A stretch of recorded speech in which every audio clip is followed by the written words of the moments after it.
Hello, good morning my dear student. आज हम लोग आए हैं क्लास 10 का मैथ लेकर के। जो हम लोग एक्सरसाइज पढ़ेंगे आज 5.2 में क्या है, जो चैप्टर है 5, एक्सरसाइज 5 चैप्टर है, उसमें हम लोग पढ़ेंगे एपी के बारे में। तो एपी आप लोग जानते हैं कि एपी का इंग्लिश होता है वो अर्थमेटिक प्रोग्रेशन है, जिसे हिंदी में बोलते हैं हम लोग समांतर श्रेणी। तो समांतर श्रेणी में जो 5.1 है वो हम लोग पढ़ चुके हैं। आज हम लोग पढ़ेंगे 5.2, जिसमें हम लोग क्वेश्चन नंबर 2 को सॉल्व करेंगे। यहाँ पे क्लास 10 हम लोग जो है ना, चैप्टर क्या है, टॉपिक है TOPIC टॉपिक है। एपी के बारे में हम लोग पढ़ेंगे, अर्थमेटिक प्रोग्रेशन। एक्सरसाइज कौन सा है, एक्सरसाइज है 5.2। तो 5.2 में हम लोग देखेंगे पहले क्वेश्चन नंबर 3 का 1। क्वेश्चन नंबर 3 का 1 हम लोग देख रहे हैं। यहाँ पे दिया हुआ है 2 और यहाँ पे बॉक्स दिया हुआ है, यहाँ 26 दिया हुआ है। अब यहाँ करना क्या है, इस क्वेश्चन में हमें A2 ज्ञात करना है, क्योंकि ये है आपका A1, ये है A2 और ये है A3। क्योंकि यहाँ पे देखने से पता चल रहा है कि ये क्या है, एक क्रम में है जिसमें हमारा ये A2 नहीं दिया हुआ है। इस A2 के मान को हमें ज्ञात करना है। यानी दूसरा पद क्या है, ये प्रथम पद है, ये द्वितीय पद है, ये तृतीय पद है। सबसे पहले इसको सॉल्यूशन करने के लिए हमें क्या करना होगा, जो इसमें दिया है उसे पहले लिखेंगे। जैसे सॉल्यूशन करेंगे तो यहाँ पे गिवन में क्या है, GIVN गिवन, यानी दिया है, क्या दिया है, तो ये यानी कि प्रथम पद दिया है 2 और यहाँ पे A3 इक्वल टू दिया है 26। तो यहाँ सबसे पहले हम लोग A3 का जो फॉर्मूला होता है, वो फार्मूला क्या होता है A3 का, A + 2D। अगर 4 का फॉर्मूला निकालेंगे चौथा पद का, तो A + 3D, पांचवा पद का निकालना होगा तो 4D, छठा पद का निकालना होगा तो 5D। इस तरह से हम लोग तीसरा पद निकाल रहे हैं तो 2D हो जाएगा। A + 2D equal to 26। अब क्या करेंगे, A के वैल्यू में A के मान को पुट करेंगे। यहाँ A का वैल्यू दिया हुआ है 2 + 2D इक्वल टू 26। तो अब यहाँ पे 2D तो जगह पे रहेगा, यहाँ पे 26, इसको भेजेंगे इधर तो माइनस में आएगा 2। तो अब क्या हो जाएगा, यहाँ पे 2D बराबर 26 में से 2 घटेगा तो हो जाएगा 24। अब यहाँ D का वैल्यू जब निकालेंगे तो कितना होगा, 24/2 और ये कट जाएगा, 12 मर जाएगा। तो D का वैल्यू कितना हो गया, 12। अब हमको करना क्या है, अब हमें ज्ञात करना है A2। तो सबसे पहले हम लोग A2 के फॉर्मूला को लिखेंगे, A + D। तो यहाँ A का मान कितना दिया हुआ है, 2 दिया हुआ है, अब प्लस D का मान दिया है 12, तो लिख देंगे। तो 12 × 2 = 14, ये हो गया आपका आंसर। इस तरह से हमें A2 प्राप्त हो गया। अगर यहीं पे अगर रहता हमको निकालना रहता A4, तो A4 का भी मान हम लोग ज्ञात कर सकते हैं। A5 का मान भी अगर निकालना होगा तो ये भी ज्ञात कर सकते हैं। इसका फॉर्मूला यूज कर, जैसे मान लीजिए A4 निकालना है तो यहाँ पे A + 3 निकालेंगे। यहाँ पे A का वैल्यू है 2 और प्लस 3 गुना D का वैल्यू है 12। तो यहाँ 2 + 12 = 36। तो यहाँ 36 को कितना हो जाएगा, 38। तो यहाँ पे क्या हो जाएगा, 38। इस तरह से जो है ना हम लोग आगे का क्रम ज्ञात करते जाएंगे। अगर हमको A5 निकालना है, इस तरह से हम लोग जितना क्रम निकालना होगा उतना क्रम का मान हम लोग पद का मान ज्ञात कर सकते हैं। अगर ये हमारा वीडियो आपको अच्छा लग रहा है तो लाइक शेयर कमेंट जरूर करें और आगे का क्वेश्चन आगे वाले चैप्टर में पढ़ेंगे। मुझे पता है कि आप लोग आई होप अच्छे होंगे। हम लोग आज क्लास 10 के मैथ को पढ़ रहे हैं, जिसमें क्वेश्चन नंबर 3 का पहला नंबर क्वेश्चन बनाए हैं। अब हम लोग दूसरा नंबर क्वेश्चन बनाएंगे। क्वेश्चन नंबर यानी 5.2 का क्वेश्चन नंबर 2।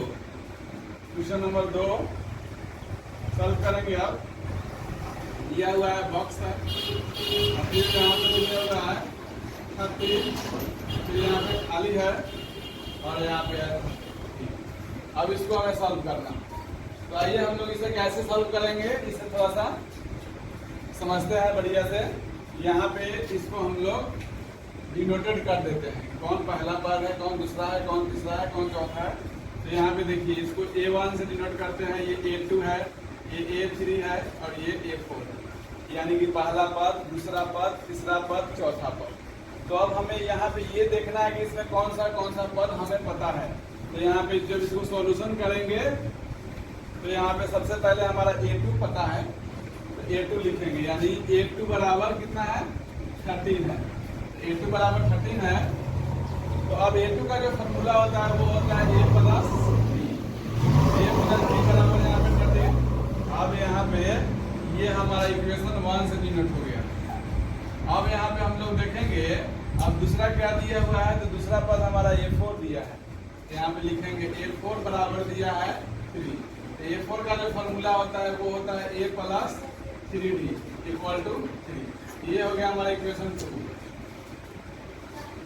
तो इस तरह से हमारा समीकरण 1 समीकरण 2 प्राप्त हो गया। आप लोग पहले भी इक्वेशन पढ़े होइएगा। अगर दो इक्वेशन मालूम हो जाता है तो हम लोग वैल्यू को ज्ञात कर लेंगे। जैसे A D दिए हुए हैं, दोनों वैल्यू को ज्ञात कर लेंगे। वैसे हम लोग पढ़े हुए एक्स वाई का वैल्यू हम लोग समीकरण में पढ़े हुए थे, यानी हम लोग वो सब चीज पढ़े थे। लेकिन अभी हम लोग A और D का वैल्यू ज्ञात कर रहे हैं, तो दोनों समीकरण पता हो गया तो हम लोग A और D का वैल्यू ज्ञात कर सकते हैं। तो यहाँ पे लिखेंगे समीकरण 1 एवं 2 से समीकरण 1 और 2 को हम लोग यहाँ पे लिखेंगे। तो यहाँ दिए हुआ है समीकरण 1 में A प्लस D बराबर 13 और A plus 3D equal to 3। तो अब क्या करना होता है कि यहाँ पे जब हम लोग समीकरण को हल करते हैं तो यहाँ पे जो चिन्ह होता है वो चिन्ह में चेंजिंग होता है। यहाँ प्लस होगा, प्लस है तो यहाँ पे माइनस हो जाएगा, यहाँ भी प्लस है तो यहाँ माइनस हो जाएगा, यहाँ प्लस है तो माइनस, यानी अपोजिट होता है, उल्टा। तो अब ये A और 1 कट जाएगा, क्योंकि ये दोनों एक में से घटेगा तो 0 हो जाएगा, तो इसको काट देते हैं। अब यहाँ पे हम लोग 3D में से एगो D घटेगा तो माइनस 2D हो जाएगा। अब यहाँ पे 13 में से 3 घटेगा तो यहाँ पे 10 हो जाएगा। तो D का वैल्यू हमें निकालना होगा तो 10 बटा -2, इसको घटा देंगे 5 मतलब D का वैल्यू हमारा कितना हो जाएगा -5। तो हमें D का वैल्यू पता हो गया।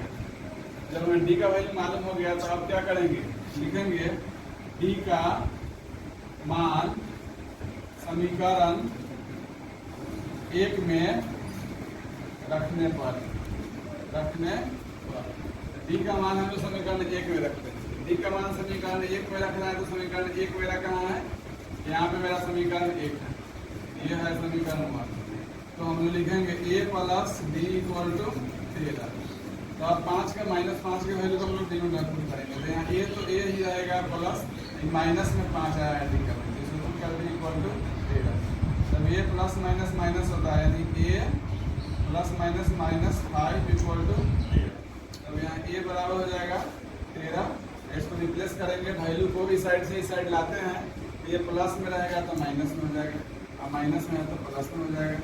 तो अभी A बराबर कितना हो जाएगा 18, यानी A का वैल्यू हो गया 18। अब हम लोग क्या करेंगे, A का वैल्यू 18 आ गया और D का वैल्यू पता हो गया। अब हमें क्या ज्ञात करना है, प्रथम पद तो पता ही हो गया, A का वैल्यू ये हो गया आपका प्रथम पद हो गया आपका 18। तो ये प्रथम पद में 18 हम लोग डाल देंगे और उसके बाद हमारा A3 नहीं पता है। तो A3 का फॉर्मूला होता है A प्लस 2D। तो यहाँ A हो जाएगा आप प्लस 2 गुना -5, क्योंकि D का वैल्यू -5 में है।